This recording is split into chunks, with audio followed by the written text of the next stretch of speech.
মায়ের চোখে ঝরলে পানি আল্লাহর আরশ কাঁপা যায়, কান্দে না যেন মাই, কান্দে না যেন মাই। মায়ের চোখে ঝরলে পানি আল্লাহর আরশ কাঁপা যায়, কান্দে না যেন মাই, কান্দে না যেন মাই। অতি দুঃখ কষ্ট সয়ে আদর সোহাগ দিয়ে শিশুকাল যত্ন করে লালন করে মাই, আদর সোহাগ দিয়ে শিশুকাল যত্ন করে লালন করে মাই। অতি দুঃখ কষ্ট সয়ে আদর সোহাগ দিয়ে শিশুকাল যত্ন করে লালন করে মাই। সে মায়ের কষ্ট কেহ দিও না এই দুনিয়ায়, কান্দে না যেন মাই, কান্দে না যেন মাই। সেই মায়ের কষ্ট কেহ দিও না এই দুনিয়ায়, কান্দে না যেন মাই, কান্দে না যেন মাই। মায়ের চোখে ঝরলে পানি আল্লাহর আরশ কাঁপা যায়, কান্দে না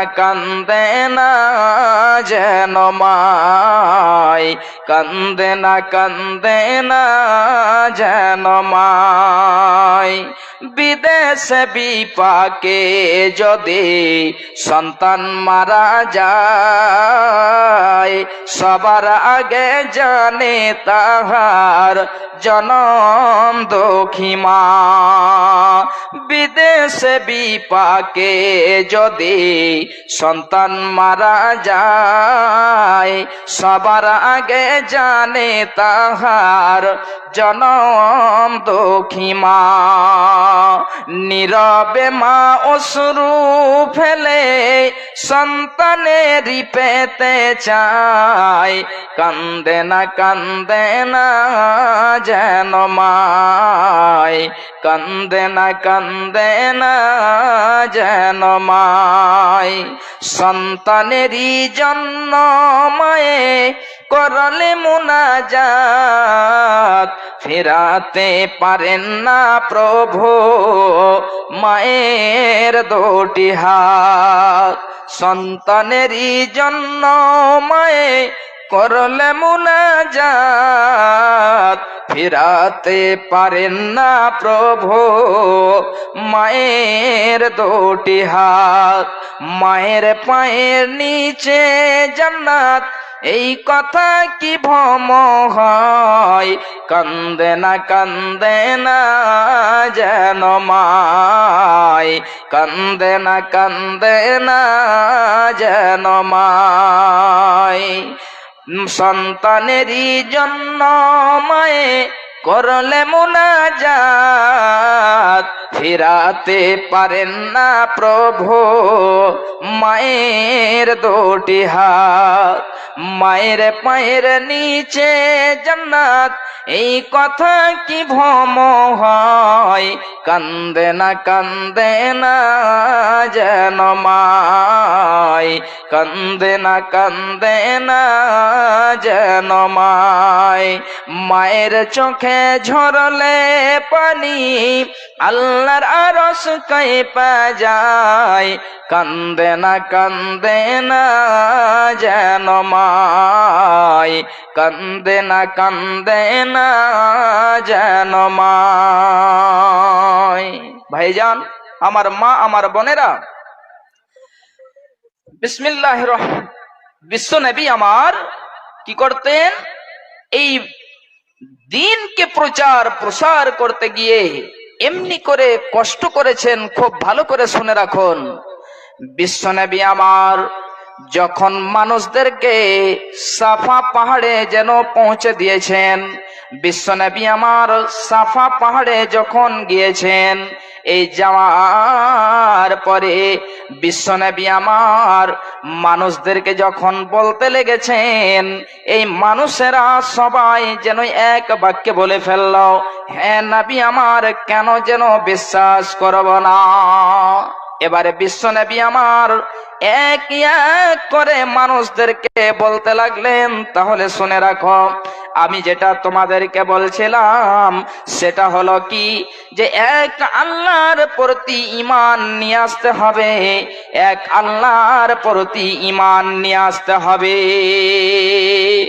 তোমরা যতগুলো মাবুদের ইবাদত করছো, এই মাবুদের ইবাদত করা যাবে না, এক আল্লাহর প্রতি ঈমান নিয়ে আসতে হবে এবং নিয়ে এসে এক আল্লাহর ইবাদত করতে হবে।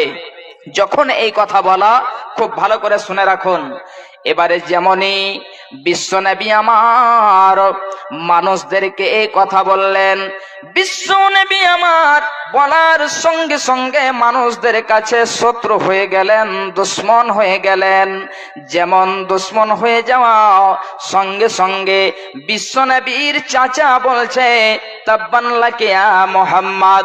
ইতিহাসটি খুব ভালো করে শুনে রাখুন, আপন চাচা নবী মুহাম্মদকে বলছে, তাব্বান লাকা ইয়া মুহাম্মদ, হে মুহাম্মদ তোমার হাত দুখানা ধ্বংস হয়ে যাক, হে মুহাম্মদ তোমার হাত দুখানা বরবাদ হয়ে যাক।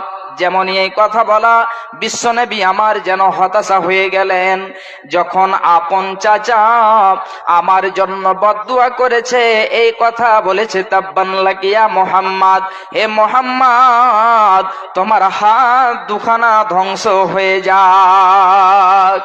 আল্লাহ রাব্বুল আলামিন বিশ্ব নবী যে হতাশা হয়ে বসে রয়েছেন, আপন চাচা এই বদদুয়া দিয়েছে, আল্লাহ রাব্বুল আলামিন বলছেন, নবী গো আপনি নয় বরং সে আবু লাহাব ধ্বংস হয়ে যাক।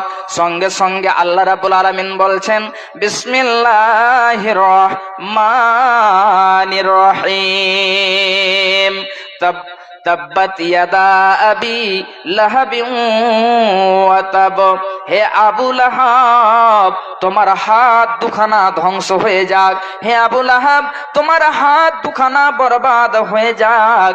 আবু লাহাব রে তোমার সমস্ত যেন জিনিস হালাক হয়ে যাক। ভাইজান বাপজান আমার, আল্লাহ রাব্বুল আলামিন বলে দিলেন, হে নবী আমার আপনি হালাক হবেন না, আপনি ধ্বংস হবেন না, আপনি বরবাদ হবেন না, বরং আবু লাহাব ধ্বংস হয়ে যাক। খুব ভালো করে মনে রাখুন, এই আবু লাহাব যেন কি করেছে, গাজওয়ায়ে বাদারের কিছুদিন পরে তাকে একটা অসুখ হয়েছে, যার নাম হলো আদসিয়া।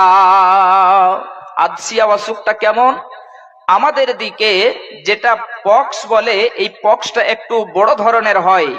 এই পক্সটার ভেতরে একগুলো রয়েছে যে বড় হয়, ঠিক ওই মতো এই পক্সের মতো আদসিয়া নামক অসুখ হয়ে গেল। যেমনই আবু লাহাবকে এই আদসিয়া নামক অসুখ হয়ে গেল, তার শরীর আস্তে আস্তে আস্তে আস্তে পচনি ধরে গেল, তার সারা শরীর পচতে পচতে পচতে পচতে এমন যেন দুর্গন্ধ ছড়াচ্ছে, এমন দুর্গন্ধ হচ্ছে যে দুর্গন্ধর কারণে মানুষ তার কাছে কাছাতে পারে না।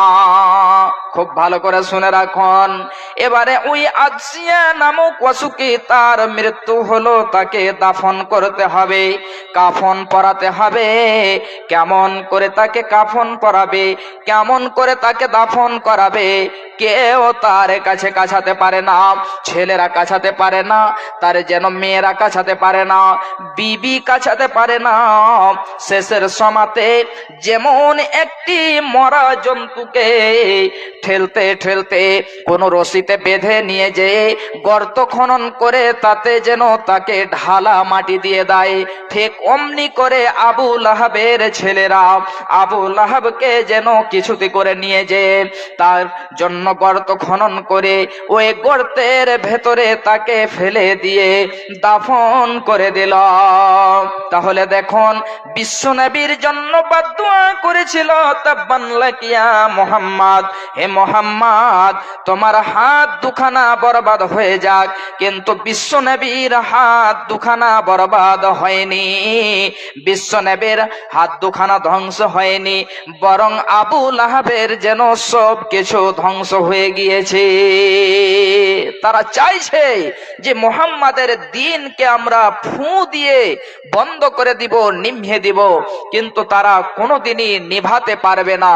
ভাইজান বাপজান আমার, আল্লাহর নবী দিন প্রচার প্রসার করে যাচ্ছেন, মানুষদের কাছে শত্রু হয়ে গেলেন যে সমস্ত লোকেরা সাফা পাহাড়ে এসেছিল নবীর ডাক শুনে, এই সমস্ত লোকেরা সবাই যেন দুশ্মন হয়ে গেল। বিশ্বনবীকে এবারে তারা যেন চেষ্টা করতে লাগলো কেমন করে মেরে দেওয়া যায়, কেমন করে পৃথিবী থেকে বিদায় করে দেওয়া যায়।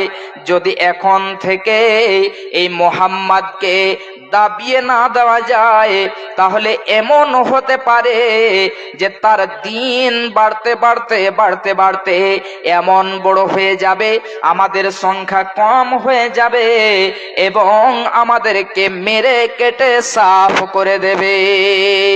এই জন্য বিশ্ব নবীর জন্য তারা দারুন নাদওয়াতে একটি মিটিং ডেকে ফেলল। এই দারুন নাদওয়াটি তাদের হলো পার্লামেন্ট। এই পার্লামেন্টের ভেতরে তারা মিটিং ডেকে ফেলেছে। নবী মুহাম্মদ সম্পর্কে তারা সেখানে আইন পাস করবে, তারা বিল পাস করবে যে মুহাম্মদকে কি করা যায়, মুহাম্মদকে কি করা যায়, এই সম্পর্কে তারা মিটিং ডেকে ফেলেছে। দারুন নাদওয়াতে তারা সবাই বসে রয়েছে, এমন সমাতে একজন বৃদ্ধ লোক, সে যেন জুব্বা কুব্বা পরে রয়েছে, বয়স্ক লোক, সে দারুন নাদওয়ার গেটে এসে দাঁড় হয়েছে এবং দাঁড় হয়ে দারুন নাদওয়ার ভেতরে, ওগো তুমি কোথায় থেকে এসেছ? সে বলছে, আনা শাইখুন নাজদ, আমি নাজদ থেকে এসেছি, আমার বাড়ি হলো নাজদ। আমি শুনতে পেলাম তোমরা মুহাম্মদ সম্পর্কে মিটিং ডেকেছ, তোমরা এই মিটিং ডেকেছ, আমি তাড়াতাড়ি করে চলে আসলাম। যদি তোমাদেরকে কোনো মত দিয়ে, যদি তোমাদের কোনো রায় দিয়ে উপকার করতে পারি, তাহলে আমি নিজেকে ধন্য মনে করব, এই জন্য আমি চলে এসেছি। দারুন নাদওয়ার ভেতরে যতজন ছিল সবাই যেন আহলান ওয়া সাহলান, সবাই যেন তাকে স্বাগতম জানালো, সবাই তাকে ডেকে নিল। ডেকে নেওয়ার পরে একে এক করে তারা মত দিতে আরম্ভ করে দিল।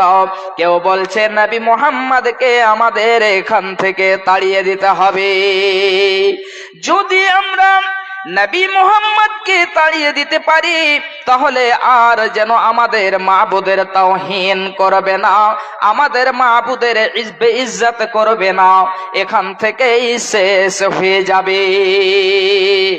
এবারে সেই নাজদের বৃদ্ধ বয়স্ক লোক সে বলছে যে না, আল্লাহর কসম, যদি তুমি তাদেরকে তাড়িয়ে দাও তাহলে তার ভাষা এত যেন মিষ্টি, তার ভাষা এত মিষ্টি যে তার ভাষার কারণে তার দিকে মানুষ যেন ধাপিয়ে যাবে, মানুষেরা ইসলাম গ্রহণ করবে, মানুষ তার কথা শুনে যেন তার দিকে অগ্রসর হবে।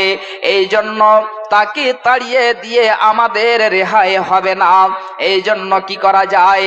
তখন যেন বলছে তাহলে শ্রী মুহাম্মাদকে কয়েদ করে দিতে হবে। মুহাম্মাদকে যখন তাড়িয়ে দিয়ে হবে না, মুহাম্মাদকে তাহলে বন্দী করে দিতে হবে। যদি সে বন্দী হয়ে যায় তাহলে তাকে খেতে দেব না, আস্তে আস্তে না খেয়ে খেয়ে সে মারা যাবে। ভাইজান বাপজান আমার, এবারে একজন মত দিচ্ছে যে না, নবী মুহাম্মদকে বন্দী করে দিতে হবে। আবার যেন সেই ইবলিস বলছে, সে নজদি বলছে, আল্লাহর কসম, তাকে যদি বন্দী করে দাও তাহলে তার লোকেরা শুনতে পাবে, তার দলেরা শুনতে পাবে এবং শুনে এসে তোমাদেরকে মেরে কেটে মুহাম্মদকে নিয়ে চলে যাবে। মুহাম্মদকে তোমাদের কাছ থেকে নিয়ে চলে যাবে এবং তোমরা তাদের কিছু করতে পারবে না। তাহলে কি করা যায়? এক এক এক এক করে সবাই যেন মত দিতে লেগেছে। মত দিতে দিতে শেষের সমাতে যার নাম হলো আবুল হাকাম, এই আবুল হাকাম বলছে যে তাহলে এই মুহাম্মদকে কি করতে হবে? কতল করে দিতে হবে। না রহেগি বাঁশ না বাজেগি বাঁশুরি, কতল করে দিলেই শেষ হয়ে গেল, আর যেন আমাদের কোনো চিন্তা করতে হবে না। ভাইজান বাপজান আমার, খুব ভালো করে শুনে রাখুন, নবী মুহাম্মদ সম্পর্কে আবুল হাকাম বলছে যে মুহাম্মদকে কতল করে দিতে হবে, তাহলে আমাদের সব যেন বিপদ সরে যাবে আর আমাদের কোনো চিন্তা করতে হবে না। ভাইজান বাপজান আমার, সে যেন নাজদের বৃদ্ধ বয়স্ক লোকটি বলছে যে আল্লাহর কসম, যে কথাটি আবুল হাকাম বলেছে এই আবুল হাকামের কথাটি যেন সত্য, এটাই করতে হবে।